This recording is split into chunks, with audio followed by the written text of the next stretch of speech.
கர்த்தருக்கு ஸ்தோத்திரம் உண்டாவதாக. 2026 வருஷம் மே மாதம் இந்த 24ஆம் தேதியிலே பரிசுத்த ஆவியின் பண்டிகை எனப்படுகிற இந்த பெந்தேகோஸ்தே பண்டிகை நாளில், பெந்தேகோஸ்தே திருநாளில் ஆண்டவர் நம்மை அவருடைய ஆலயத்திற்கு கொண்டு வந்ததற்காக கர்த்தருக்கு நாம் ஸ்தோத்திரத்தை நாம் செலுத்துவோம். அல்லேலூயா, அல்லேலூயா, அல்லேலூயா. இந்த பெந்தேகோஸ்தே திருநாள் அல்லது பெந்தேகோஸ்தே பண்டிகை ஆங்கிலத்தில் ஃபீஸ்ட் ஆஃப் பெண்டிகாஸ்ட் அல்லது ஃபெஸ்டிவல் ஆஃப் பெண்டிகாஸ்ட் அல்லது ஒயிட் சண்டே என்று அழைக்கப்படுகிறது. அல்லேலூயா. தொடக்க கால கிறிஸ்துவ சபையில்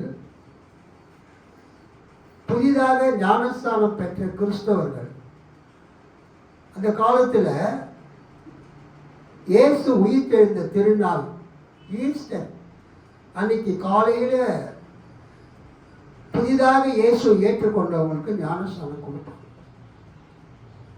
அல்லேலூயா. அந்த புதிதாக ஞானஸ்தானம் எடுத்தவர்கள், ஈஸ்டர் அன்னைக்கு புதிதாக ஞானஸ்தானம் எடுத்தவர்கள் இந்த பெந்தேகோஸ்தே நாள் அன்று எல்லாரும் வெள்ளை துணி உடுத்தி வருவார்கள். அவங்க அங்கி போடுவாங்க. ஸோ அந்த வெள்ளை அங்கிகளை உடுத்தி அவங்க சபைக்கு வருவாங்க, ஆராதனைக்கு வருவாங்க. அதனால இந்த ஞாயிற்றுக்கிழமைக்கு பேர் வெண்மை ஞாயிறு, அல்லேலூயா, ஒயிட் சண்டே என்று அழைக்கப்படுகிறது. இப்போ கூட நீங்கள் எந்த சபைக்கு போகிறீங்க அப்படின்னு யாராவது கேட்டால் நாங்கள் பெந்தேகோஸ்தே சபைக்கு போகிறோம் அப்படின்னு நீங்கள் சொன்னீங்கன்னா உடனே உங்கள்கிட்ட கேட்குறவங்க என்ன கேள்வி கேட்பாங்க? இந்த நகையெல்லாம் போடாமல் இந்த ஒயிட் அண்ட் ஒயிட்லேயே இருப்பாங்களே அந்த சபைக்காக போகிறீங்கன்னு கேட்பாங்க.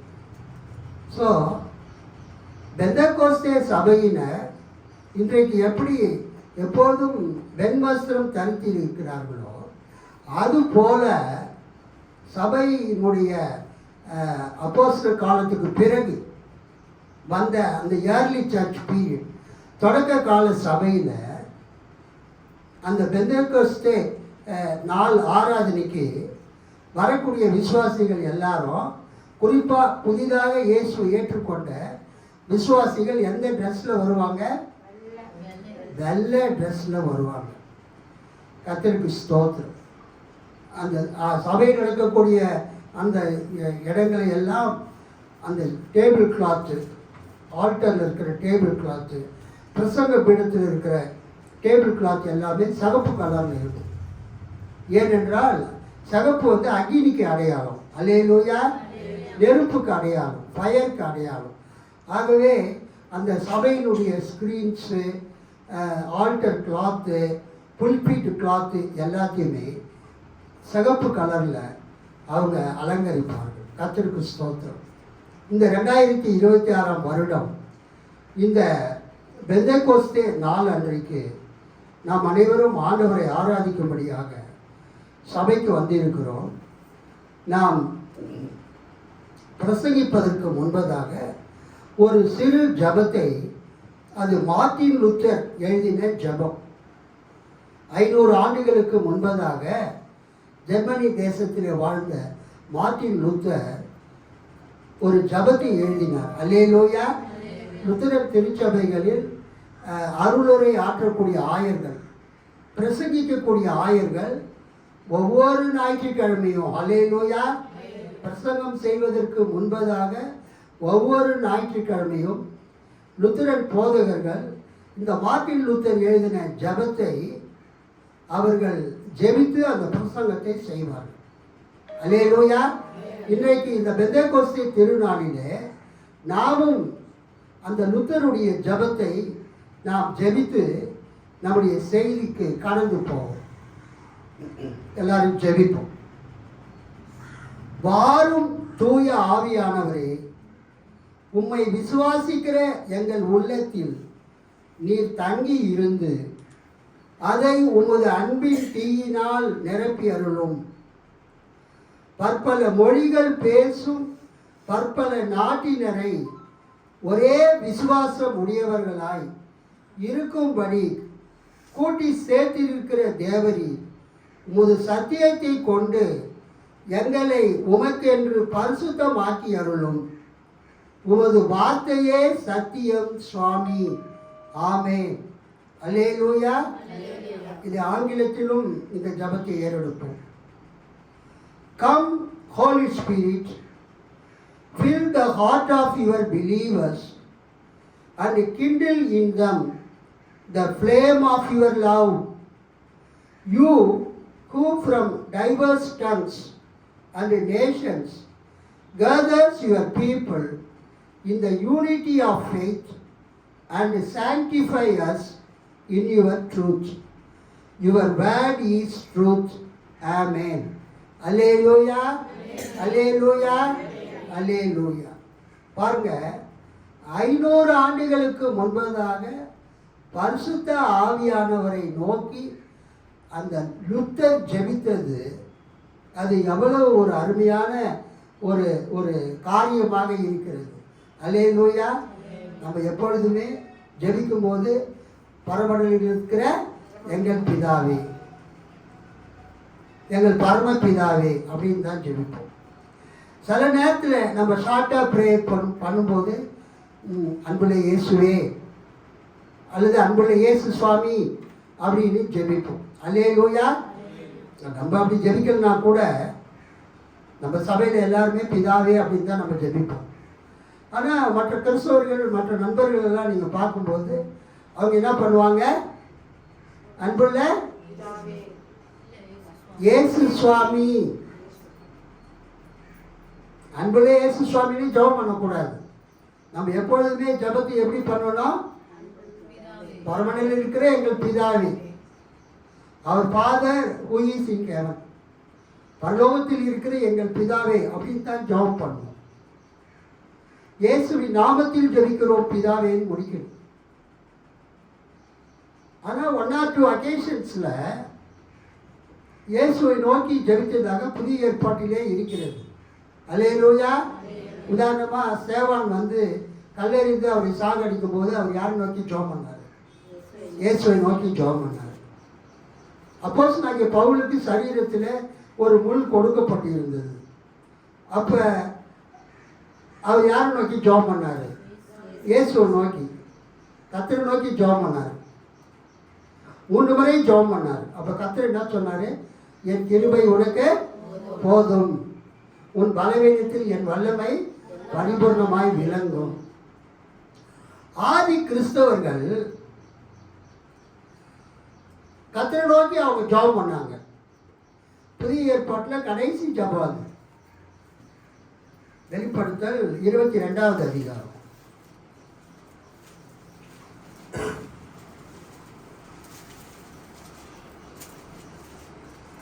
20. இவைகளை சாட்சியாக அறிவிக்கிறவர் மெய்யாகவே நான் சீக்கிரமாய் வருகிறேன் என்றார். ஆமென். ஆமென் என்கிறார்.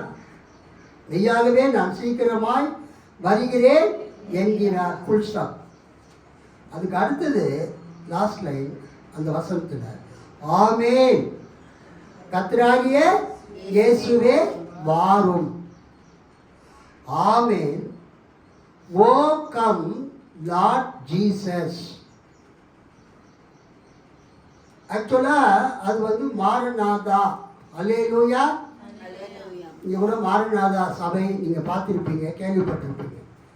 மாரநாதா, அந்த மாரநாதா என்ற வார்த்தைக்கு 2 அர்த்தம் இருக்குது. ஒன்று கர்த்தர் வருகிறார். அல்லேலூயா. The Lord comes. மாரநாதா. அரமேய மொழியில் மாரன் அதா அப்படின்னு பார்த்தா அது ஒரு ஜபமாக இருக்கிறது. அல்லேலூயா. மாரன் அதா அப்படின்னா என்ன அர்த்தம்னா, கர்த்தராகிய இயேசுவே வாரும். மாரநாதா என்ற வார்த்தையை நம்ம டிரான்ஸ்லேட் பண்ணால் 2 விதமாக டிரான்ஸ்லேட் பண்ணலாம். ஒன்று கர்த்தர் வருகிறார் அல்லது இயேசு வருகிறார். The Lord comes. இன்னொன்று மாரன் அதா, அந்த அரமிக் லாங்குவேஜில் மாரனாதான்னு சொல்லாமல் மாரன் அதா அப்படின்னு நீங்கள் ஜெபம் பண்ணிங்கன்னா அதுக்கு என்ன அர்த்தம்னா, ஓ கம் லார்ட், கர்த்தாவே நீர் வாரும். பைபிளில் கடைசி ஜெபம் இந்த வசனம் தான். எது? ஆமென் ஆமென், கர்த்தராகிய இயேசுவே வாரும். அதுதான் பைபிளில் கடைசி பிரேயர். ஆமென், கர்த்தராகிய இயேசுவே வாரும். அதாவது மாரன் ஆதா, மாரன் அதா, ஓ லார்ட் கம் ஜீசஸ், கர்த்தராகிய இயேசுவே வாரும்.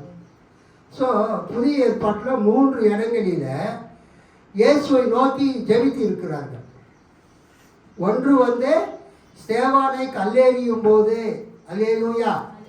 ஒன்று ஸ்தேவானை கல்லெறியும் போது அவன் கர்த்தராகிய இயேசுவே என் ஆவியை உம்மிடத்தில் ஒப்புக் கொடுக்கிறேன், என் ஆவியை ஏற்றுக்கொள்ளும் அப்படின்னு அவர் ஜெபம் பண்ணுறார்.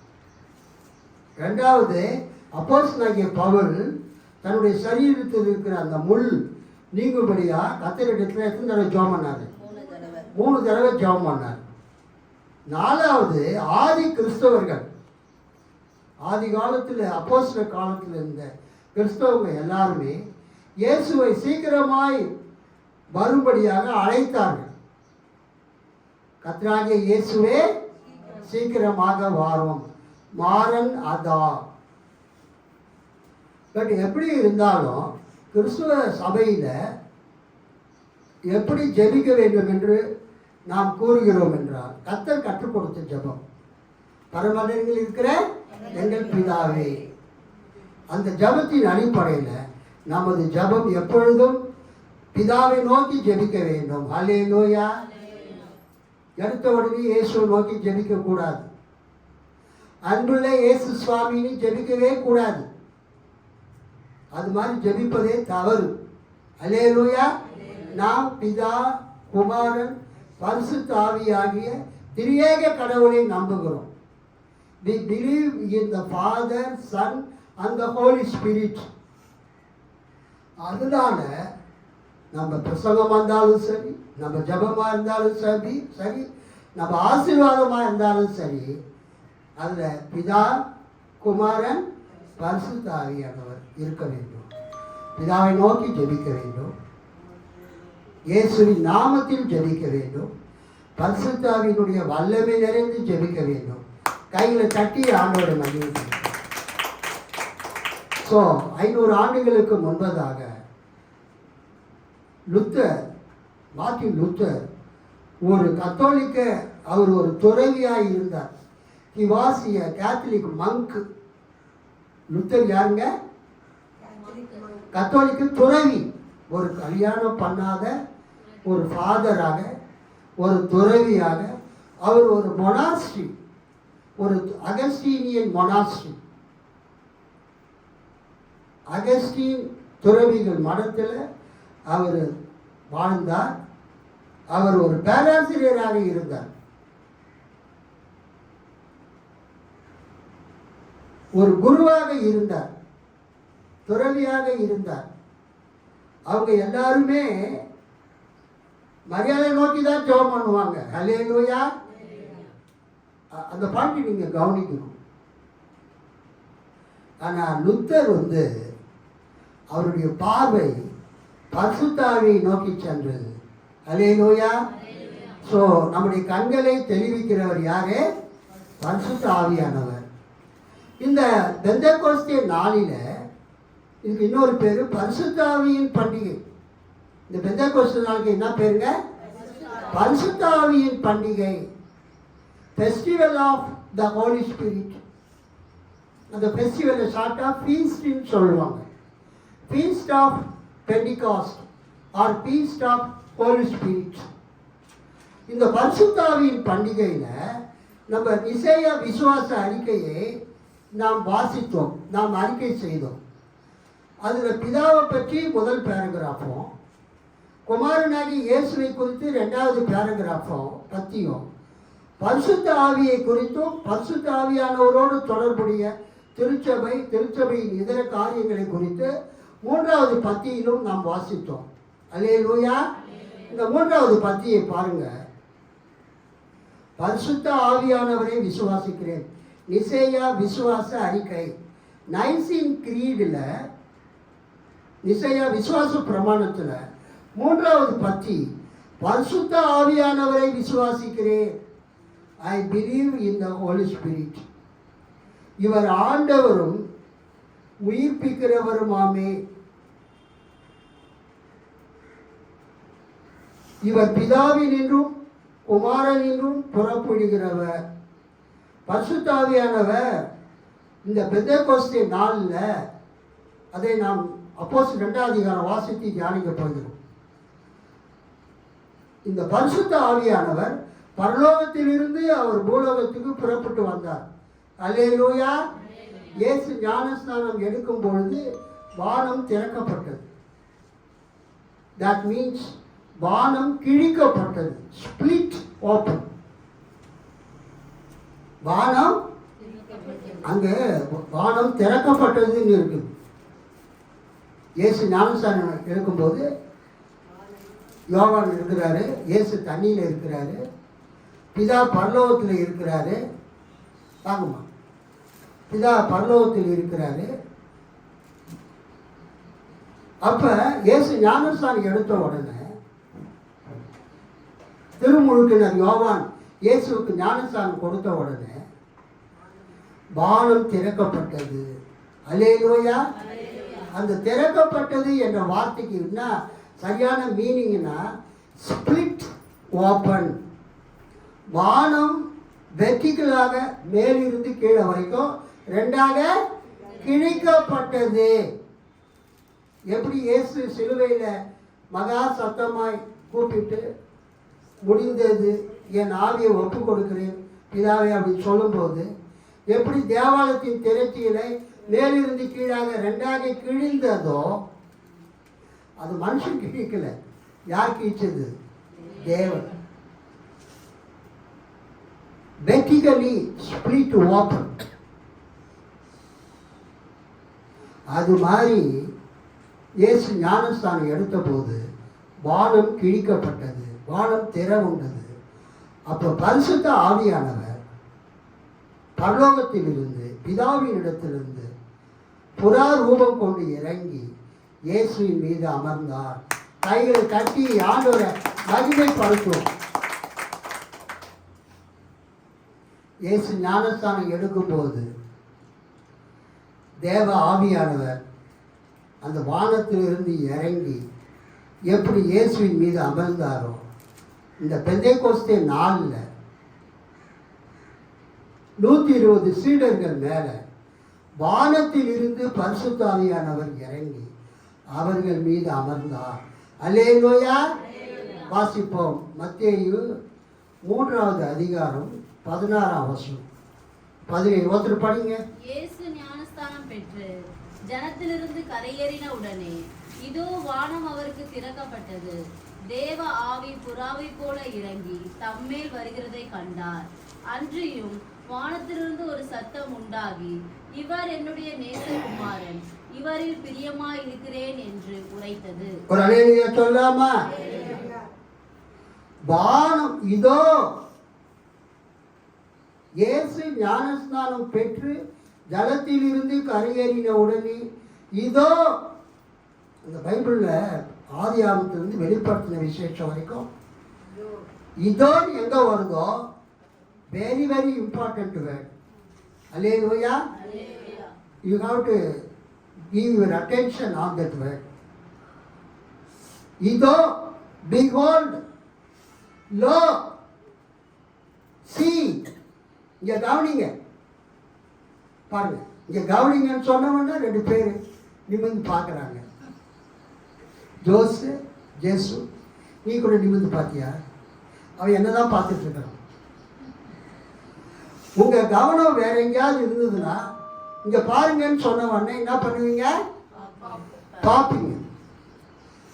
அதைத்தான் நீங்கள் பைபிளில் இதோடு வாசிக்கும் போது நீங்கள் மனசில் வச்சுக்கணும். இதோ வானம் திறக்கப்பட்டது. வானம் அந்த திறக்கப்பட்டதுன்னா ஸ்பிளிட் ஓப்பன், வானம் கிழிக்கப்பட்டது. தேவாலயத்தின் திரைச்சீலை மேலிருந்து கீழ் வரைக்கும் 2ஆக கிழிந்தது. மத்திய 27:51. அப்பொழுது தேவாலயத்தின் திரைச்சீலை மேல் தொடங்கி கீழ் வரைக்கும் 2ஆக கிழிந்தது. பூமியும் அதிர்ந்தது, கண்மலைகளும் பிளந்தது. இந்த மேலிருந்து மேல் தொடங்கி கீழ் வரைக்கும் 2ஆக கிழிந்தது. It is an act of God. மனிதனால அந்த பரிசுத்த ஸ்தலத்துக்கும் மகா பரிசுத்த ஸ்தலத்துக்கும் நடுவில் இருக்கிற அந்த திரைச்சீலை கிட்ட மனிதர்களால் என்ன பண்ண முடியாது, போக முடியாது. பிரதான ஆசாரியர் வருஷத்துக்கு ஒரு தடவை தான் அந்த மோஸ்ட் ஹோலி பிளேஸ்க்குள்ள போவார், மகா பரிசுத்த ஸ்தலத்துக்குள்ள.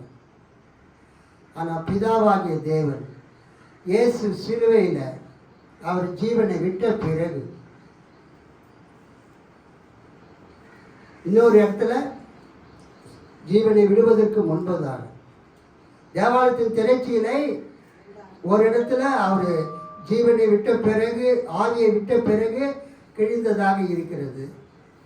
இன்னொரு இடத்துல ஜீவனை விடுவதற்கு முன்பதாக தேவாலயத்தின் திரைச்சீலை கிழிந்ததாக இருக்கிறது. ஸோ இயேசுவின் மரணம் கடவுளுக்கும் மனிதனுக்கும் இடையில் இருக்கிற பிரிவினையாகிய அந்த தடையை நீக்கி போட்டது. அல்லேலூயா. Anyone can go to God. Access to God was possible because of the death of Jesus. இயேசுவின் மரணத்தின் நிமித்தமாக இந்த உலகத்தில் வசிக்கிற அனைவரும் கடவுளுடைய சமூகத்திற்கு செல்லலாம். கிழிந்தது. யோவான் 1:51 ஒருத்தர் படிங்க. யோவான் 1:51. அவனை நோக்கி வானம் திறந்திருக்கிறதையும் தேவதூதர்கள் மனுஷகுமாரனிடத்திலிருந்து ஏறுகிறதையும் இறங்குகிறதையும் நீங்கள் இது முதல் காண்பீர்கள் என்று மெய்யாகவே மெய்யாகவே உங்களுக்கு சொல்லுகிறேன். ஆமா, கர்த்தருக்கு ஸ்தோத்திரம். ஒரு அல்லேலூயா சொல்லாமா? இயேசு நாத்தான்வேலுக்கு சொல்றார். இயேசு சொல்றார், அத்திமரத்தின் கீழே உன்னை கண்டேன் என்று நான் உனக்கு சொன்னதினாலே யார் விசுவாசிக்கிறாய்? இதிலும் பெரிதானவைகளை காண்பாய். அல்லேலூயா. பூமிக்குரிய காரியங்கள் அல்ல, பரலோகத்துக்குரிய காரியங்களையும் நீங்கள் காண்பீர்கள். அல்லேலூயா. நம்ம இயேசுவை ஏற்றுக்கொள்ளும் பொழுது நடக்கிற காரியம் என்ன? இயேசு நமக்கு பரிசுத்த ஆவியை கொடுக்கிறார். அல்லேலூயா. எங்கிருந்து கொடுக்கிறாரு? பரலோகத்தில் இருந்து. உயிர்த்தெழுந்த இயேசு கிறிஸ்து 40வது நாள் பரலோகத்துக்கு ஏறி சென்றார், அல்லது பரத்துக்கு எடுத்துக்கொள்ளப்பட்டார். பிதாவினுடைய வலது பரிசுத்தில் உட்கார்ந்தார். அங்கே இருக்கக்கூடிய பரிசுத்த ஆவியானவரை பூலோகத்துக்கு அனுப்பினார். அல்லேலூயா. நல்லா கவனிங்க. அப்போஸ்தலர் 2வது அதிகாரம் அந்த 1-4 நீங்கள் பார்த்தீங்கன்னா 120 பேர் மேலே பரிசுத்த ஆவியானவர் வந்து இறங்கினார். அல்லேலூயா. அக்கினிமயமான நாவுகள் போல பிரிந்திருக்கிற நாவுகள் அங்கே கூடியிருந்த 120 பேர் மேலே வந்து இறங்கினார். ஆனால் இயேசு ஞானஸ்தானம் எடுக்கும்போது பரலோகத்தில் இருந்து தேவன் பரிசுத்த ஆவியை பூலோகத்துக்கு அனுப்பினார். அவர் புறாரூபம் கொண்டு இயேசுவின் மீது வந்து அமர்ந்தார். அல்லேலூயா. இயேசுவின் மீது அக்னிமயமான நாவு வந்து அமர்ந்த. இயேசுவின் மீது அக்னிமயமான நாவுகள் வந்து அமர்ந்த. இயேசுவின் மீது வெண்மையான புறா வந்து அமர்ந்தது. பரிசுத்த ஆவியானவருக்கு பல அடையாளங்கள் இருக்கிறது Bible. Signs are symbols of the Holi Spirit. அக்னிமயமான நாவுகளோ பரிசுத்த ஆவிக்கு அடையாளம், வெண்மையான புறாவோ பரிசுத்த ஆவிக்கு அடையாளம். ஆக மொத்தத்தில் இந்த வெண்மையான புறா, இந்த டவ் எங்கிருந்து வந்தது? பரலோகத்திலிருந்து வந்தது. பரலோகத்திலிருந்து அந்த புறா எப்படி இயேசுவின் மீது வந்து அமர்ந்தது? வானம் திறக்கப்பட்டது, வானம் கிழிக்கப்பட்டது. மேலிருந்து கீழ் வரைக்கும் அந்த வானம் வந்து கிழிக்கப்பட்டு பிதாவினுடைய வலது பாசத்தில் இருந்து, பரலோகத்தில் இருந்து பிதாவாகிய தேவன் தம்முடைய பரிசுத்த ஆவியை பூலோகத்துக்கு அனுப்பினார். அது இயேசுவின் மீது வந்த அமர்வு. அல்லேலூயா. அப்போஸ்தலர் 2வது அதிகாரத்திலையும் பெந்தேகோஸ்தே நாள் அன்றைக்கு 120 சீடர்கள் அந்த மேல் அறையிலே கூடி இருக்கும் பொழுது புறா வந்து அவங்க மேல இறங்கல. என்ன வந்து இறங்கினது? பரிசுத்த ஆவிக்கு அடையாளமாகிய அக்கினிமயமான நாவுகள் வந்து அங்கு கூடியிருந்த 120 பேர் மேலேயும் இறங்கினது. கை தட்டி ஆண்டவர் மகிழ்ப்பாங்க.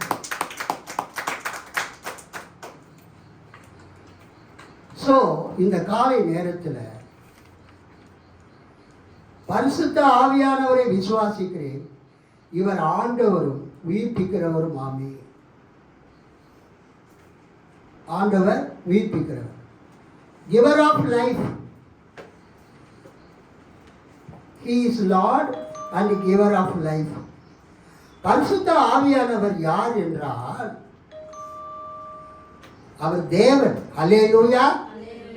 பரிசுத்த ஆவியானவர் தேவன். பரிசுத்த ஆவியானவர் தேவன். பரிசுத்த ஆவியானவர் ஆண்டவர். பரிசுத்த ஆவியானவர் கர்த்தர். அவர் யாரு? பரிசுத்த ஆவியானவர் கர்த்தரும் ஆண்டவரும் ஜீவனை கொடுக்கிறவருமாய் இருக்கிறார். Giver of life. கைத்தட்டி ஆண்டவரை மகிமைப்படுத்தும்.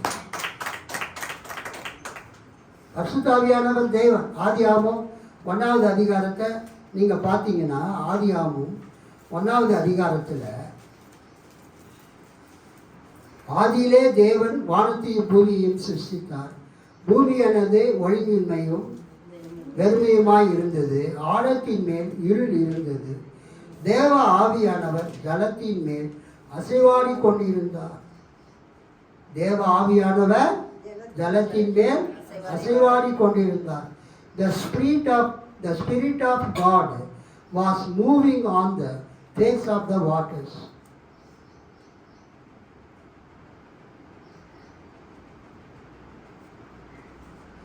ரெண்டாவது அதிகாரத்தில் நம்ம என்ன பார்க்கிறோம்? 7வது வசனம். தேவனாகிய கர்த்தர் மனுஷனை பூமியின் மண்ணினாலே உருவாக்கி ஜீவ சுவாசத்தை அவன் நாசியிலே ஊதினார். மனுஷன் ஜீவாத்மாவானான். அல்லேலூயா. கர்த்தர் வந்து மனுஷனை பூமியின் மண்ணினாலே உருவாக்கி கர்த்தர் தமது சுவாசத்தை, the breath of life, ஜீவ சுவாசத்தை அவன் நாசியிலே ஊதினாரு. ஹூ அப்படின்னு ஊதினாரு. ஊதின உடனே என்ன நடந்தது?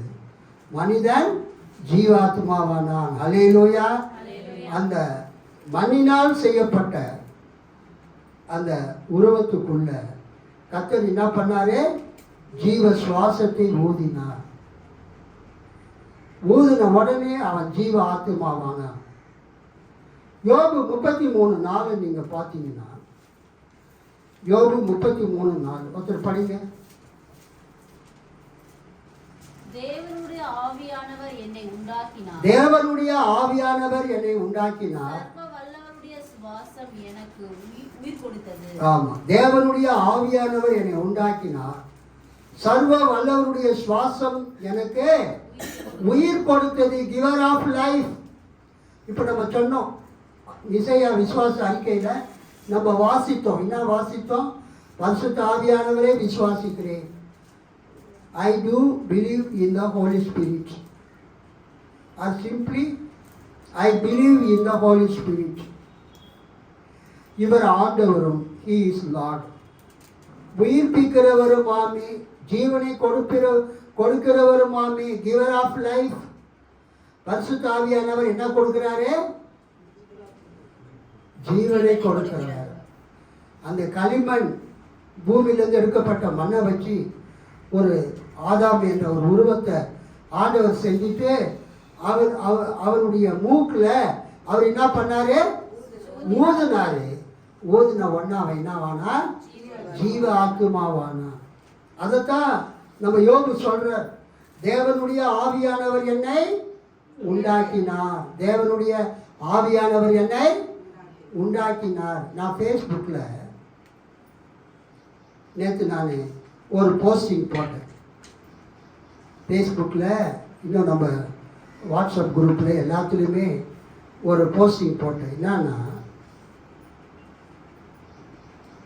the Spirit of God created a new community on the day of Pentecost. The Spirit of God created a new community on the day of Pentecost. Pentecost நாள் அன்றைக்கு தேவ ஆவியானவர் ஒரு புதிய சமுதாயத்தை உண்டாக்கினார். கைத்தட்டி ஆண்டவரை மகிமைப்படுத்தும். ஏதேன் தோட்டத்திலே 2வது அதிகாரம் 7ஆம் வசனத்தில் கர்த்தர் யாரை உண்டாக்கினாரு? ஆதாமை உண்டாக்கினார், மனிதனை உண்டாக்கினார். எப்படி உண்டாக்கினாரு? தனது ஜீவ சுவாசத்தை அந்த அவர் செய்த அந்த மண்ணினுடைய மூக்கிலே அவர் ஊதினார். ஊதின உடனே மனுஷன் ஜீவ ஆத்துமாவானான். அதே மாதிரி பெந்தேகோஸ்தே நாளில் கர்த்தர் ஒரு புதிய சமுதாயத்தை உருவாக்கினார். 120 பேர் மேல தமது பரிசுத்த ஆவியை அவர் அனுப்பினார். 120 பேர் மேல டவ் வந்து இறங்கல, புறா வந்து இறங்கல. பரிசுத்த ஆவிக்கு நிறைய அடையாளங்கள் இருக்கிறது. அதுல ஒரு அடையாளம் அக்னிமயமான நாவுகள், இன்னொரு அடையாளம் புறா, இன்னொரு அடையாளம் எண்ணெய், ஆயில், அபிஷேக தைலம். ஸோ பெந்தேகோஸ்தே நாளில் இயேசு ஞானஸ்தானம் எடுக்கும்போது பரிசுத்த ஆவியானவர் புறா வடிவத்தில் வந்தார். ஹல்லேலூயா. ஆனால் அப்போஸ்தலர் 2வது அதிகாரத்தில் பரிசுத்த ஆவியானவர் அந்த 120 பேர் மேலே எப்படி வந்து இறங்கினாரு? அக்னிமயமாக பிரிந்திருக்கக்கூடிய நாவுகளாக வந்து இறங்கினார். ஹல்லேலூயா. அந்த 120 பேர் கிறிஸ்துவினுடைய சமுதாயத்தை சேர்ந்தவர்கள், கம்யூனிட்டி ஆஃப் கிரைஸ்ட். மேசியாவின் சமுதாயத்தை சேர்ந்தவர்கள், மெசியானிக் கம்யூனிட்டி. அவங்க தான் நாம் சர்ச். அல்லேலூயா. பெந்தேகோஸ்தே நாளில் கைத்தட்டி ஆண்டவரை மகிமைப்படுத்தும். பெந்தேகோஸ்தே நாளில் கிறிஸ்து சபையை உண்டாக்கினார். அல்லேலூயா. கிதி சொன்னது போல இந்த பெந்தேகோஸ்தே நாள் சபையினுடைய பிறந்த நாள். எல்லாருக்கும் பிறந்த நாள் இருக்கிற மாதிரி கிறிஸ்துவ திருச்சபை பிறந்த நாள் பெந்தேகோஸ்தே நாள், இந்த பரிசுத்த ஆவியின் பண்டிகை. இந்த day of Pentecost, feast of Pentecost. இது கிபி 29 அல்லது 30 பெந்தேகோஸ்தே நாளில் ஏற்பட்டது. இப்போ மற்றதெல்லாம் பிறகு பார்க்கலாம் இசையா அறிக்கையில். இப்போ அப்போஸ்தலர் 2வது அதிகாரம், எல்லாரும் உங்கள் பைபிளை எடுத்துக்கங்க. யாராவது ஒருத்தர் படிங்க. அப்போஸ்தலர் 2வது அதிகாரம் 1 முதல் 4. எல்லாரும் ஒருமனப்பட்டு ஓரிடத்தில் வந்திருந்தார்கள். அப்பொழுது பலத்த காற்று அடிக்கிற முழக்கம் போல் வானத்திலிருந்து சடிதியாய் ஒரு முழக்கம் உண்டாகி அவர்கள் உட்கார்ந்திருந்த வீடு முழுவதையும் நிரப்பிற்று. அல்லாமல் அல்லாமலும் அக்கினிமயமான நாவுகள் போல பிரிந்திருக்கும் நாவுகள் அவர்களுக்கு காணப்பட்டு அவர்கள் ஒவ்வொரு மேலும் வந்து அமர்ந்தது. அவர்கள் எல்லாரும் பரிசுத்த ஆவியினால் நிரப்பப்பட்டு ஆவியானவர் தங்களுக்கு தந்தருளின வரத்தின்படியே வெவ்வேறு பாஷைகளினால் பேசத் தொடங்கினார்கள். போதும். அல்லேலூயா சொல்லாமா? ஆக்சுவலா அது நீங்க கர்த்தருக்கு ஸ்தோத்திரம். 13ஆம் வசனம் வரைக்கும் நீங்க வாசிங்க, பிறகு வீட்டில் போய் வாசிங்க. இந்த அப்போஸ்தலர் 2வது அதிகாரம் 1 முதல் 13 தூய ஆவியின் வருகை என்று திருவிவிலியம் வேத புத்தகத்தில் தலைப்பாக கொடுத்திருக்கிறார்கள். நான் வைத்திருக்கிற திருவிவிலியம் பொது மொழிபெயர்ப்பில் கொடுக்கப்பட்டிருக்கிற தலைப்பு என்னவென்றால் தூய ஆவியின் வருகை, the descent of the Holi Spirit. பரிசுத்த ஆவியானவர் பரலோகத்தில் இருந்து, நான் ஏற்கனவே சொல்லிட்டேன், இயேசு ஞானஸ்தானம் எடுக்கும் போதே பரிசுத்த ஆவி எங்கிருந்து வந்தாரு? பரலோகத்திலிருந்து பூமிக்கு வந்தார். இயேசு யோர்தான் நதியில யோவான் ஸ்நானனிடம் ஞானஸ்தானம் பெற்ற இடத்துக்கு வந்தார். ஒரு இயேசு ஒருத்தருக்காக பரலோகத்திலிருந்து பரிசுத்த ஆவியானவர் அவர் இறங்கினாரு. அவர் வந்த ரூபம் என்ன? புறா ரூபம், இந்த ஃபார்ம் ஆஃப் டவ். ஆனா அப்போஸ்தலர் 2வது அதிகாரத்துல ஒவ்வொருவர் மேலேயும் ஒரு புறா வந்து உட்காரல. அல்லேலூயா. ஒவ்வொருவர் மேலேயும் புறா வந்து உட்கார்ந்துதா? இயேசுவின் மீது பரிசுத்த ஆவி வந்ததுக்கு அடையாளம் ஒரு புறா, ஒரு வெண் புறா வந்து அவர் மேல அமர்ந்தது. ஆனா அப்போஸ்தலர் 2வது அதிகாரத்துல அங்க கூடியிருந்தவர்கள் ஒவ்வொருவர் மேலேயும் 3ஆம் வசனம், மேலும் நெருப்பு போன்ற பிளவுற்ற நாவுகள் ஒவ்வொருவர் மேலும் வந்து அமர்ந்ததை அவர்கள் கண்டார்கள். அல்லேலூயா.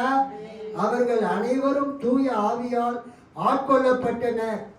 தூய ஆவியின் தூண்டுதலால் அவர்கள் வெவ்வேறான மொழிகளில் பேசத் தொடங்கினார்கள். கர்த்தருக்கு ஸ்தோத்திரம்.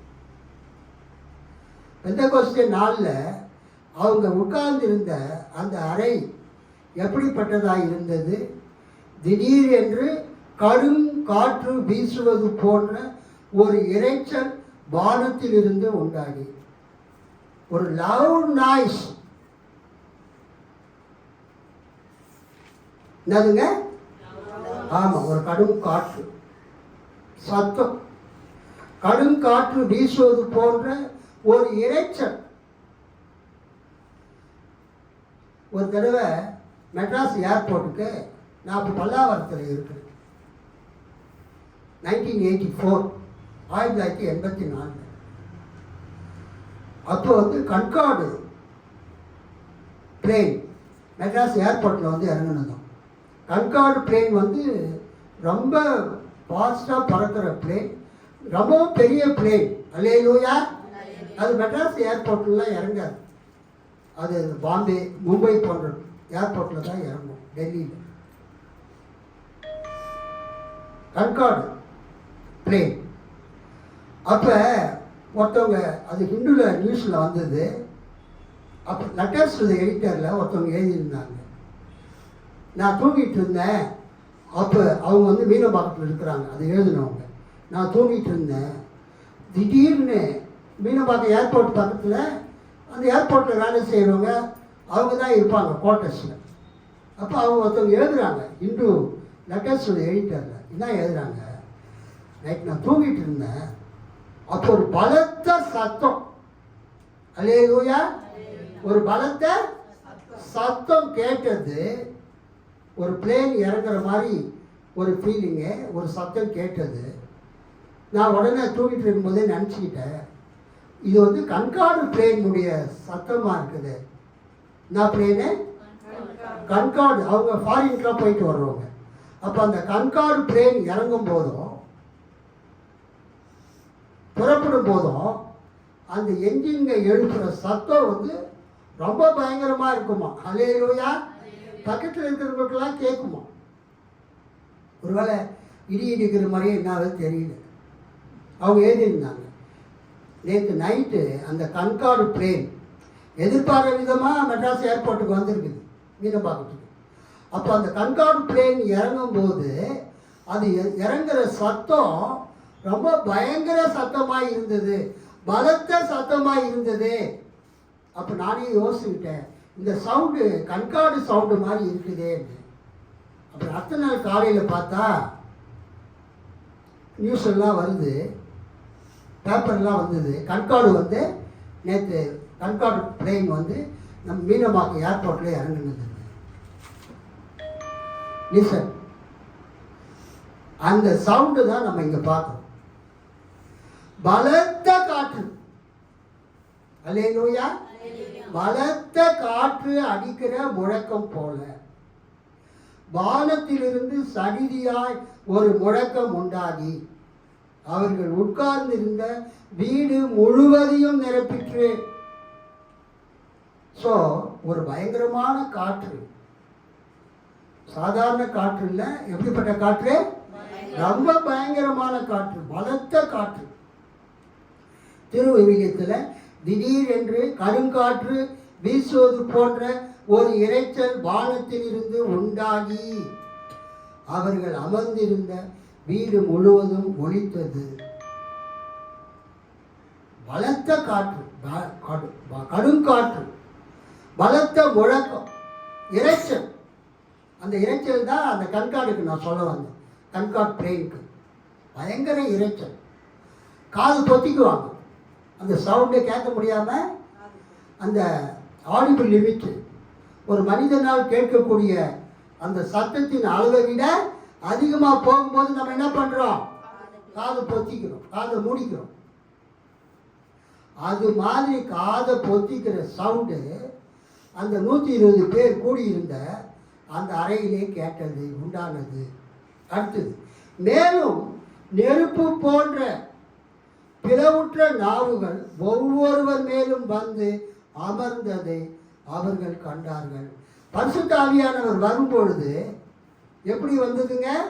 அந்த வீடு முழு அக்கினிமயமான நாவுகளை போல பிரிந்திருக்கும் நாவுகள் அவர்களுக்கு காணப்பட்டு அவர்கள் ஒவ்வொருவர் மேலும் வந்து அமர்ந்தது.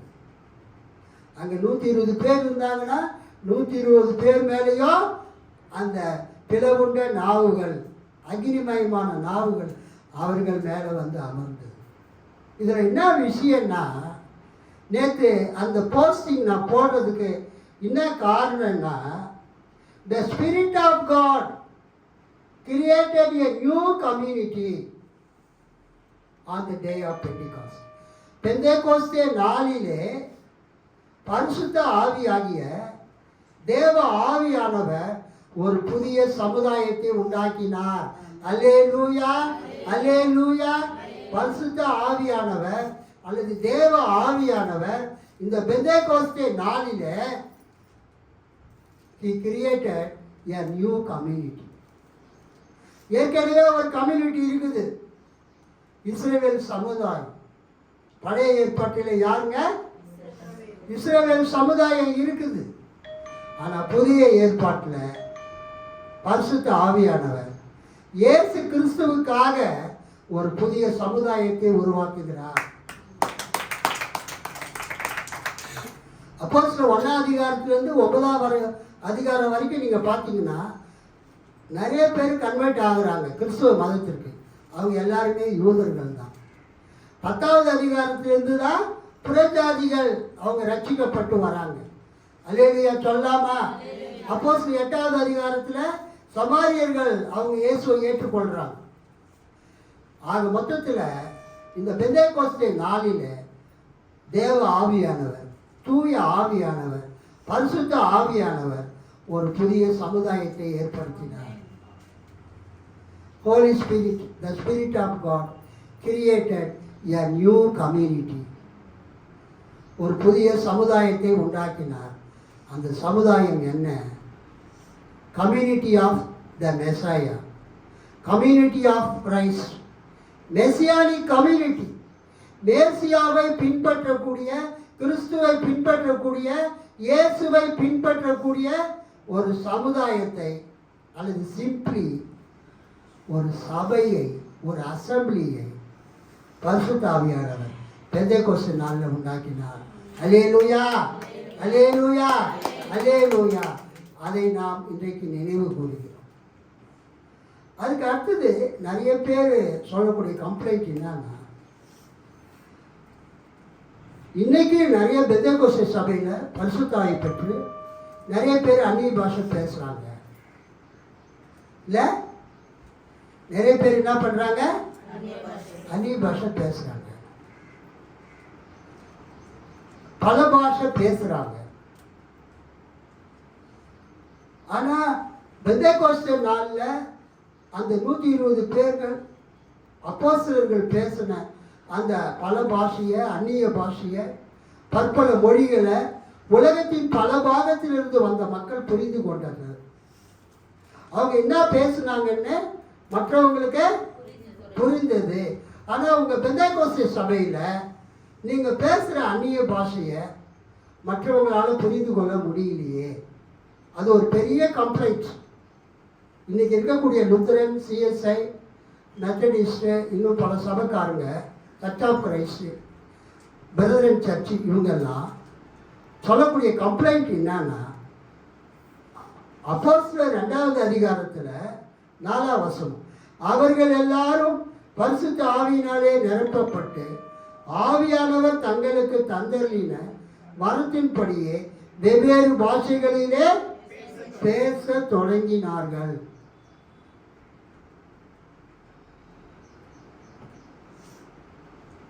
பருவநாசம், கிரேக்கரும் அரபியருமாகிய நாம் நம்முடைய பாஷைகளிலே இவர்கள் தேவனுடைய மகத்துவங்களை பேச கேட்கிறோமே என்றார்கள். நம்முடைய பாஷைகளிலே உலகத்தின் 3 கண்டங்களிலிருந்து ஜனங்கள் அந்த எருசலேமில் இருக்கிறாங்க. அவங்க எல்லாம் யூதர்கள் தான். அவங்க எல்லாருமே ஆப்பிரிக்கா, ஆசியா, ஐரோப்பா, மத்திய தரை கடலை சுற்றிலும் இருக்கிற பல நாடுகளிலிருந்து வந்திருக்கிறாங்க. அவங்களுக்கெல்லாம் அந்தந்த நாட்டில் பேசுகிற மொழி தெரியும். அந்த மொழிகளில் 2ஆம் அதிகாரம் 4ஆம் வசனத்தின்படி அவர்கள் எல்லாரும் பரிசுத்த ஆவியினாலே நிரப்பப்பட்டு ஆவியானவர் தங்களுக்கு தந்தருளின வரத்தின்படியே வெவ்வேறு பாஷைகளிலே பேசத் தொடங்கினார்கள். அல்லேலூயா. அவங்க பேசுறது எல்லாருக்குமே புரியுது. இன்னைக்கு நம்ம சபையில் பேசுகிற அந்நிய பாஷை எல்லாருக்கும் புரியுதா?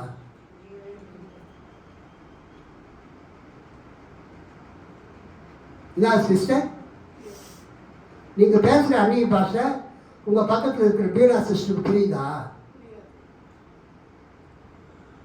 ஆனால் அதுக்காக நீங்கள் பேசாமல் இருக்கக்கூடாது. என்னவென்றால் அப்போஸ்தலர் 2ஆம் அதிகாரத்தில் உலகத்தில் வசிக்கிற மக்கள் பேசின மொழிகளை பரிசுத்த ஆவியானவர் அவங்களுக்கு தந்தார். அல்லேலூயா. அவங்க அந்த மொழியை படிக்காதவங்க, அந்த மொழியை படிக்காதவங்க. நான் பழையாரில் காலேஜ் படிக்கும்போது அங்கே பீட்டர் சுவாமி என்கிற ஒரு MA-BL படித்த அட்வொகேட் இருந்தார். அவர் வந்து ரோமன் கேத்தலிக் பேக்ரவுண்டு. அவர் ஒரு டீ எஸ்டேட்டில் அவர் மேனேஜராக இருந்தார்,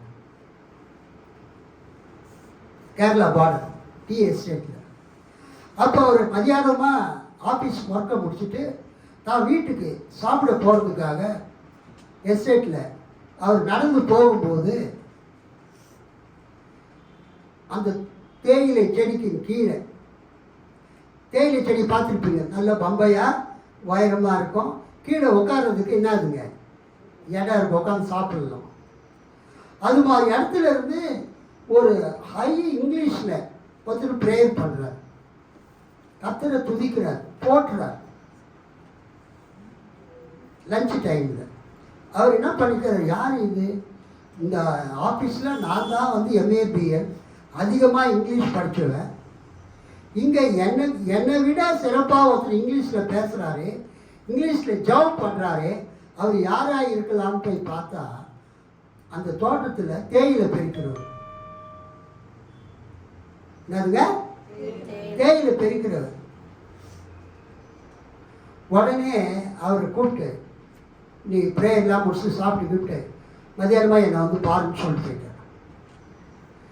ஒரு 2 மணி 3 மணிக்கு அவர் வந்து பார்க்குறாரு அந்த ஆள்.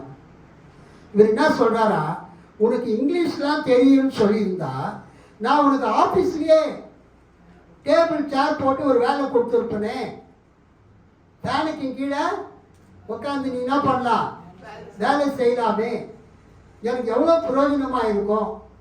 உன்ன மாதிரி ஒரு இங்கிலீஷ் தெரிஞ்ச ஆள் இந்த திராட்சை தோட்டத்தில் இந்த தேயிலை தோட்டத்தில் இருக்கிறாருன்னு தெரியலையா, தெரியாமல் போச்சே.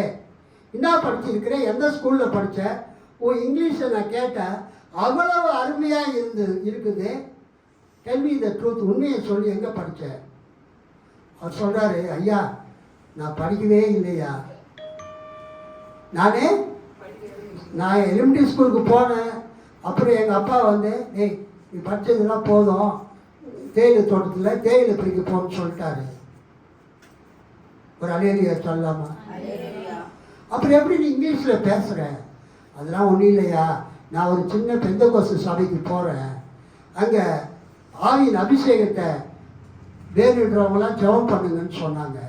அப்போ எங்கள் பாஸ்டர் வந்து என் மேலே கைகளை வைத்து ஜெபித்த போது எனக்கு பரிசுத்த ஆவியின் வரம் கிடைச்சது.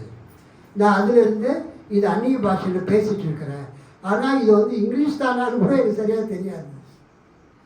அவருக்கு என்னான்னு தெரியாமலேயே அவர் அந்நிய பாஷையில் பேசுகிறார். அப்போ அவர் சொல்கிறார், அப்பா நீ பேசுறது ஷேக்ஸ்பியரின் காலத்து இங்கிலீஷ், ஹை ஸ்டாண்டர்ட் இங்கிலீஷ். நானே பிரமித்து போய்விட்டேன். ஒரு நாள் என்னை உங்கள் பாஸ்டர்கிட்ட கூட்டின்னு போய் அறிமுகப்படுத்து, இது மாதிரி அற்புத சாட்சியை நான் கேட்டதே இல்லை. அப்புறம் அவர் போய் அந்த பாஸ்டர்லாம் பார்த்து பேசி அவர் ஒரு ரோமன் கேத்தலிக், பீட்டர் சுவாமி, MA BL. அவருடைய ஒய்ஃபுக்கு அண்ணன் தான் ஆர்த்தர் செல்லராஜா, நாகப்பட்டினத்தில் பாஸ்டராக இருக்கார். அவருடைய சாட்சியை என்கிட்ட சொன்னார். நான் எப்போதுமே ஒருத்தரை பார்க்கும்போது, நீங்கள் ஏன் உங்கள் சர்ச்சை விட்டுட்டு பெண்டிகாஸ்டல் சர்ச்சுக்கு வந்தீங்கன்னு கேட்பேன், அது யாராக இருந்தாலும். அப்போ அவர் சொன்னார், பரிசுத்த ஆவியின் அபிஷேகம் இருக்குதுன்னு கேள்விப்பட்டு நான் பரிசுத்த ஆவியை பெற்றுக்கொண்ட பிறகு கர்த்தர் என்னை ஊழியக்காரனாக மாற்றினார். எங்கேயோ பிறந்த கர்த்தர் என்னை இந்த பறையாருக்கு அமிச்சார், தரங்கம்பாடி பக்கம் அமிச்சார். இங்கே வந்து நான் சபை நடத்திட்டு இருக்கிறேன். கைத்தட்டி ஆண்டவரை மகிமைப்படுத்துவோம். ஸோ உலகத்தில் பேசக்கூடிய மொழிகளை அபிஷேகம் பெறும்போது கர்த்தர் ஒரு சிலருக்கு தருகிறார். அல்லேலூயா. அதுதான் அப்போஸ்தலர் 2ஆம் அதிகாரம் 4ஆம் வசனம். ஆவியானவர் தங்களுக்கு தந்தளின வரங்களின் படியே வெவ்வேறு பாஷைகளிலே பேச தொடங்கினார்கள். அதே நேரத்தில் பரிசுத்தாவே ஒருவர் பெறும் பொழுது அவர் பேசுறது அவருக்கும் தெரியாது, மற்றவங்களுக்கும் தெரியாது. அல்லேலூயா. கர்த்தருக்கு ஸ்தோத்திரம். எடுத்துக்கொள்ளுங்க 1 கொரிந்தியர் 14ஆம் அதிகாரம் 1 முதல். அன்பை நாடுங்கள், ஞான வரங்களை விரும்புங்கள், விசேஷமாய் தீர்க்க தரிசன வரத்தை விரும்புங்கள். ஏனெனில் அந்நிய பாஷையில் பேசுகிறவன் ஆவியினாலே ரகசியங்களை பேசினாலும் அவன் பேசுகிறதை ஒருவனும் அறியாதிருக்கிறபடியினாலே அவன் மனுஷனிடத்தில் பேசாமல் தேவனிடத்தில் பேசுகிறான். ஒரு அல்லேலூயா சொல்லுங்க. அல்லேலூயா. அப்போஸ்தலர் 2ஆம் அதிகாரம் 4ஆம் வசனத்தில் அந்த 120 பேர் மேல பரிசுத்த ஆவியானவர் அந்த பிளவுண்ட நாவுகளைப் போல அக்னிமயமான நாவுகள் வந்து அமர்ந்த போது அவர்கள் பேசினதை அங்கு கூடியிருந்த ஜனங்கள் எல்லாருக்கும் புரிந்தது. அவங்க என்ன பேசுறாங்கன்னு அங்க இருந்த மக்கள் புரிந்து கொண்டார்கள். அல்லேலூயா. அதனால்தான் அவங்க சொல்றாங்க, இவர்கள் நமது ஜென்ம பாஷைகளிலே தங்கள் தேவனுடைய மகத்துவங்களை சொல்ல கேட்கிறோமே என்றார்கள். ஆனா 1 கொரிந்தியர் 14ஆம் அதிகாரத்தில் 2ஆம் வசனத்தில் அந்நிய பாஷையில் பேசுகிறவன் ஆவியினாலே ரகசியங்களை பேசினாலும் அவன் பேசுகிறதை ஒருவனும் அறியாதிருக்கிறபடியினாலே அவன் மனுஷரிடத்தில் பேசாமல் யாரிடத்துல பேசுறான்? தேவனிடத்தில் பேசுகிறான். இதான் பாயிண்ட். இன்னைக்கு நிறைய பேருக்கு ஒரு டவுட் என்னன்னா, அப்போஸ்தலர் 2ஆம் அதிகாரத்துல அவங்க பேசின அந்நிய பாஷைய அங்கு சுற்றில இருந்தவங்க அறிந்து கொண்டார்கள், புரிந்து கொண்டார்கள். ஆனா இப்ப பெந்தெகோஸ்தே சபையில மக்கள் பேசக்கூடிய அந்நிய பாஷை அவங்களுக்கும் புரியவில்லை, பக்கத்தில் இருக்கிறவங்களுக்கும் புரியலையே. அப்படி இதுக்கு என்ன அர்த்தம்? அந்நிய பாஷையில் பேசுகிறவன் அதுக்கு விளக்கமும் சொல்ல கடவன் இருக்குது. இப்போ யாரும் விளக்கம் சொல்றது இல்லையே அப்படின்னு நிறைய பேர் சொல்றாங்க. அதுக்கு இங்க பாருங்க, திருவிவிலியம் 1 கொரிந்தியர் 14ஆம் அதிகாரம் 2ஆம் வசனம். ஏனெனில் பரவச பேச்சு பேசுகிறவர் மக்களிடம் அன்று கடவுளிடமே பேசுகிறார். அவர் பேசுவது எவருக்கும் விளங்குவது இல்லை. ஒரு அல்லேலூயா சொல்லுங்க. அவர் பேசுவது எவருக்கும் விளங்குவதில்லை. அவர் தூய ஆவியால் ஆட்கொள்ளப்பட்டு மறைபொருள்களை பேசுகிறார். இது வெரி வெரி இம்பார்ட்டன்ட். அப்போஸ்தலர் 2:4 கொடுக்கப்பட்டிருக்கிற பற்பல மொழிகள், அந்த அப்போஸ்தலர் 2:4 படி அந்த 120 பேர் பேசின அந்நிய பாஷை மக்களால் புரிந்து கொள்ளப்பட்ட பாஷை. அல்லேலூயா. அவங்க படிக்காம இருந்தாலும் அவங்க படிக்காத அந்த மொழியை, படிக்காத அந்த லாங்குவேஜை, அந்த பாஷையை அவங்க பேசும்போது மற்றவங்க புரிந்து கொண்டார்கள். அல்லேலூயா. ஸோ மக்கள் பேசக்கூடிய அந்த மொழியை கர்த்தர் அவங்களுக்கு கொடுத்து பேச வைத்தார். அவங்களே பேசல, கர்த்தர் அவங்கள பேச வைத்தார். ஆவியானவர் அவங்கள பேச வைத்தார். ஆனால் 1 கொரிந்தியர் 14ஆம் அதிகாரத்தில் 2ஆம் வசனத்தில், ஏனெனில் அந்நிய பாஷையில் பேசுகிறவன் ஆவியினாலே ரகசியங்களை பேசினாலும், அந்நிய பாஷை என்னங்க? அது ஒரு ரகசியம். It is a mystery, it is a secret. ரகசியங்களை பேசினாலும் அவன் பேசுகிறதை ஒருவனும் அறியாது இருக்கிறபடியினால். நீங்க அப்போஸ்தலர் 2ஆவது அதிகாரத்தின் அடிப்படையில் அவங்க பேசினாங்க, சுற்றிலும் இருந்தவங்களுக்கு புரிஞ்சது. இப்போ பெந்தெகோஸ்தே சபையில அந்நிய பாஷை பேசுறது யாருக்கும் புரியலன்னு நீங்க யாருமே கம்ப்ளைண்ட் பண்ணாதீங்க. அல்லேலூயா. நீங்க கர்த்தரிடத்துல கேளுங்க, கர்த்தர் உங்களுக்கும் அந்த வரத்தை கொடுப்பார்.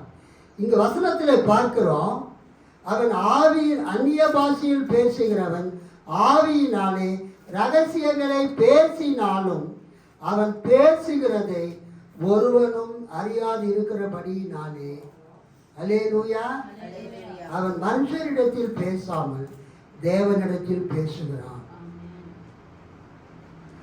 நீங்க பேசுறது உங்களுக்கு புரியல, அதை பற்றி கவலைப்படாது. நீங்க பேசுறது பக்கத்தில் இருக்கிறவங்களுக்கு புரியல, அதை பற்றி நீங்க கவலைப்படாது. நீங்க யார்கிட்ட பேசுறீங்க? தேவனிடத்தில் பேசுறீங்க. என்ன பேசுறீங்க? ரகசியத்தை பேசுறீங்க. அல்லேலூயா. நான் என் பொண்ணுகிட்ட கேட்பேன், கேத்ரின் கிட்ட, ஏமா உன் பையன் வில்லியம் சீமோர் பேசுறது உனக்கு புரியுதாமான்னு கேட்பேன். அல்லேலூயா. உங்க பையன் உங்ககிட்ட பேசுறது உனக்கு புரியுதா? இல்லைப்பா, அவன் ஏதோ பேசுகிறான், ஏதோ சொல்ல வரா, நான் புரிஞ்சுக்கிறேன். அல்லேலூயா.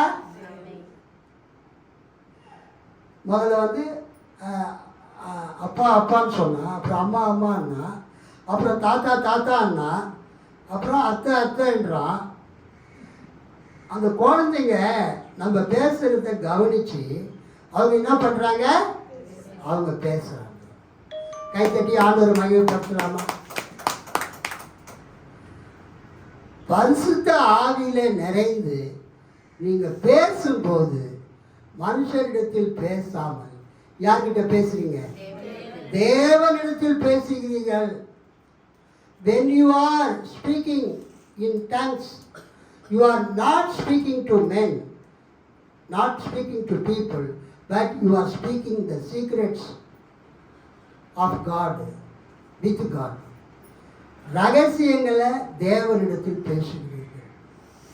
அது மற்றவங்களுக்கு புரியாது. அதை பற்றி கவலைப்படாதீங்க. இன்னைக்கு இது போதும்னு நினைக்கிறேன். இங்கே திருவிழியத்தை பார்த்தீங்கன்னா பரவச பேச்சு பேசுகிறவர்கள், அந்நிய பாஷையில் பேசுகிறவர்கள். சரி, அந்நிய பாஷை ரெண்டு விதமாக விளக்கலாம். ஒன்று மற்றவர்கள் பேசக்கூடிய பாஷையை நம்ம பேசுறது அந்நிய பாஷை. அடுத்தது பரவச பேச்சு, ஆவியிலே நிறைந்து எக்ஸ்டசி ஆஃப் ஜாய், மகிழ்ச்சியின் நிறைவினாலே நம்ம பேசுறது. அதுக்கு கிரேக்க வார்த்தை க்ளோசா லேலியா. இந்த க்ளோசா லேலியா என்ற வார்த்தைக்கு என்ன மொழிபெயர்க்கிறாங்கன்னா பரவச பேச்சு. அல்லேலூயா. ஒரு பரவசமான நிலையில், என்னதுங்க, பரவசமான நிலையில் நீங்கள் ஜெபித்து கொண்டிருக்கும் போது, பரவசமாக நீங்கள் பேசும்போது, உங்கள் ஆண்டவர் உங்களுக்கு என்ன வார்த்தையை தராரோ அதை நீங்கள் பேசுவீங்க. அதுக்கு பேர் பரவச பேச்சு. இன்னைக்கு பெந்தெகோஸ்தே சபையில் அதிகமாக மக்கள் பேசுறது மற்றவங்க பேசுகிற மற்றவங்களுக்கு தெரிஞ்ச பாஷையை மொழியை அவங்க பேசுகிறாங்க என்று சொல்வதை விட, இன்றைக்கு பெந்தெகோஸ்தே சபைகளில் அல்லது பரிசுத்த ஆவியினால் மக்கள் நிரப்பப்பட்டு அவங்க பேசுறது என்னவென்றால் பரவச பேச்சு. அல்லேலூயா. இப்போ புரியுதா உங்களுக்கு? அந்நிய பாஷையில் எத்தனை வகை இருக்குது? 2 வகை. ஒன்று, பீட்டர் சுவாமி அந்த தேயிலை தோட்டத்தில் நடந்து போகும்போது தேயிலை பெருக்கக்கூடிய அந்த படிக்காதவ மற்றவங்களுக்கு தெரிஞ்ச பாஷை பேசினார். என்ன பாஷை அது? இங்கிலீஷில் பேசினார். அதனால அவருடைய மேனேஜரே, எஸ்டேட் மேனேஜரே அந்த ஒர்க்கர்கிட்ட வந்து பேசி அவர் சத்தியத்தை அறிந்து கொண்டு அங்கே இருக்கக்கூடிய ஒரு பெண்டிகாஸ்டல் சர்ச் பாஸ்டர் போய் பார்த்து அப்புறம் சத்தியத்தில் அறிந்து கொண்டு அவர் ஜெபம் பண்ணி அவர் பரிசுத்தாவின் அபிஷேகத்தை பெற்றுக்கொண்டார். அப்புறம் அந்த வேலையை விட்டு அது வக்கீலா கூட அவர் போகல, நேராக ஊழியத்துக்கு வந்துட்டார். பொறையார் காலேஜ் கிட்ட, பொறையார் போஸ்ட் ஆஃபீஸ் கிட்ட வந்து ஒரு வீடு வாடகைக்கு எடுத்து அங்கே சபை நடத்தினார். இதை நான் ஏன் சொல்கிறேன் என்றால், இன்றைக்கு பரிசுத்த ஆவியின் இந்த திருநாளிலே பரிசுத்த ஆவியின் அபிஷேகத்தை குறித்து மக்களுக்கு பலவிதமான சந்தேகங்கள் இன்றைக்கும் இருக்கிறது. அல்லேலூயா. அதை இன்றைக்கே என்னால் என்ன பண்ண முடியாது, பேச முடியாது. ஏன்னா நான் பேசுவேன், மக்களால் கேட்க முடியாது. அல்லேலூயா. ஸோ இந்த எருசலேமில் வந்த அந்த பெந்தெகோஸ்தே நாள் அன்றோடு முடிந்து விடவில்லை. அப்போஸ்தலர் 2வது அதிகாரத்தில் எருசலேமில் பரிசுத்த ஆவியானவர் இறங்கினார். அப்போஸ்தலர் 8வது அதிகாரத்தில் பிலிப்பு போய் சமாரியாவில் பிரசங்கம் பண்ணார். அந்த சமாரியர்கள் ஞானஸ்தானம் மட்டும்தான் பெற்றிருந்தாங்க. அல்லேலூயா. பரிசுத்த ஆவியை பெறல.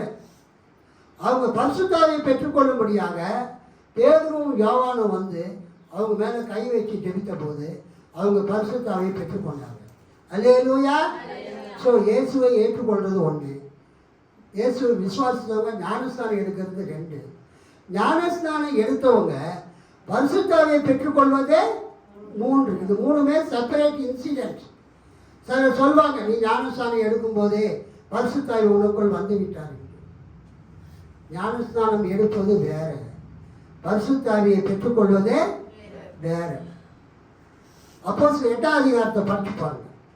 அவர்கள் பரிசுத்த ஆவியை பெறாமல் ஞானஸ்தானத்தை மாத்திரம் பெற்றிருந்தவர்களாக கண்டு அவர்கள் பரிசுத்த ஆவியை பெற்றுக்கொள்ளும்படி அவர்களுக்காக ஜெபம் பண்ணி அப்போஸ்தலர்கள் பேதுருவும் யோவானும் அவர்கள் மேல் கைகளை வைத்து ஜெபித்த போது பரிசுத்த ஆவியை அவர்கள் பெற்றுக்கொண்டார்கள்.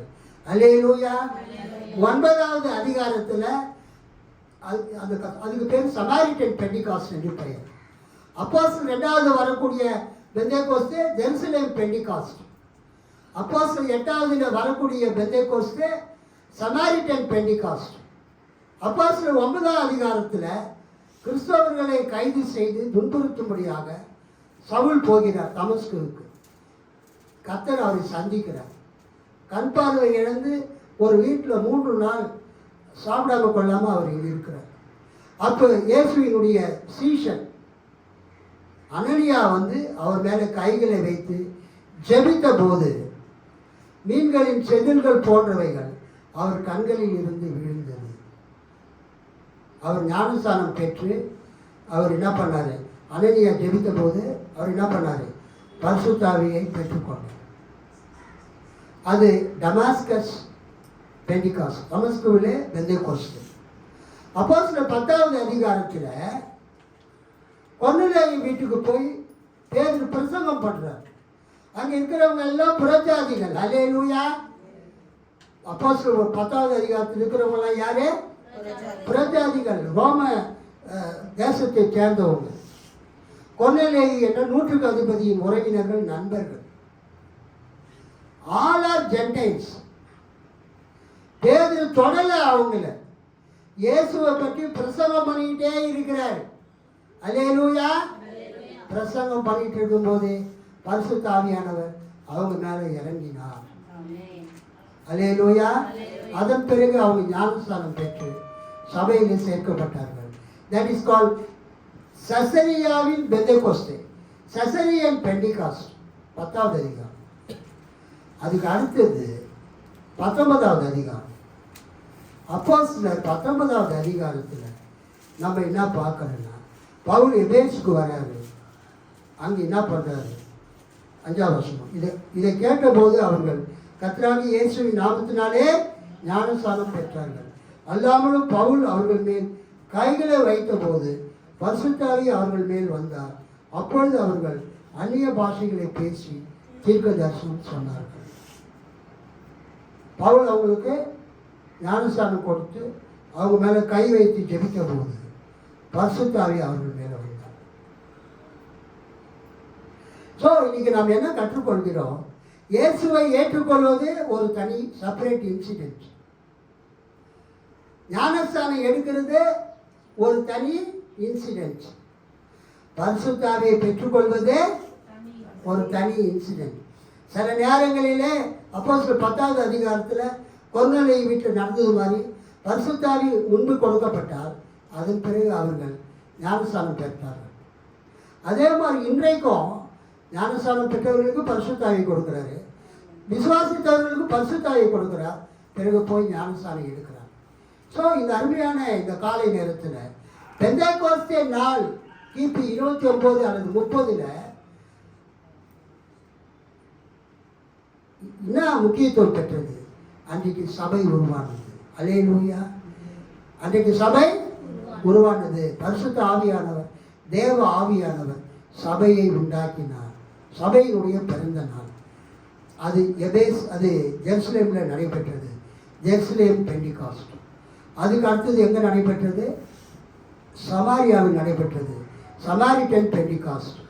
அதுக்கு அடுத்தது எங்கே நடைபெற்றது?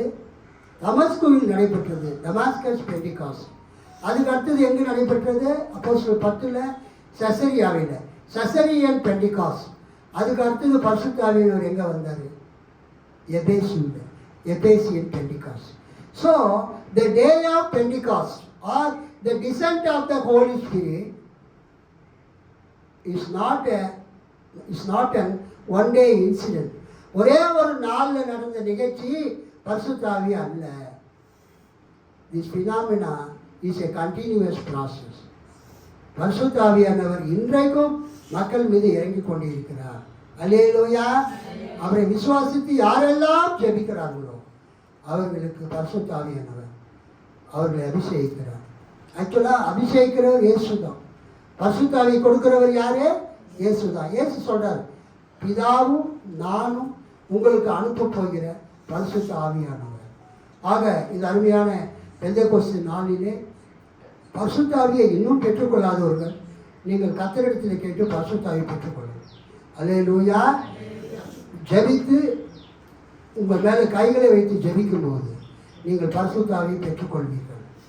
பரிசுத்தாவை பெற்றதற்கு தொடக்க அடையாளம், இனிஷியல் எவிடன்ஸ், நீங்கள் ஆவியினால் நிரப்பப்பட்டு நீங்கள் படித்தறியாத பலவித மொழிகளை பேசுவீர்கள் அல்லது பரவச பேச்சுக்களை கர்த்தர் உங்களுக்கு தருவார். நீங்கள் அந்நிய பாஷைகளை பேசுவீர்கள், வல்லமையினால் நிரப்பப்படுவீர்கள். கர்த்தர் உங்களை ஆசீர்வதிப்பாராக. ஆமென்.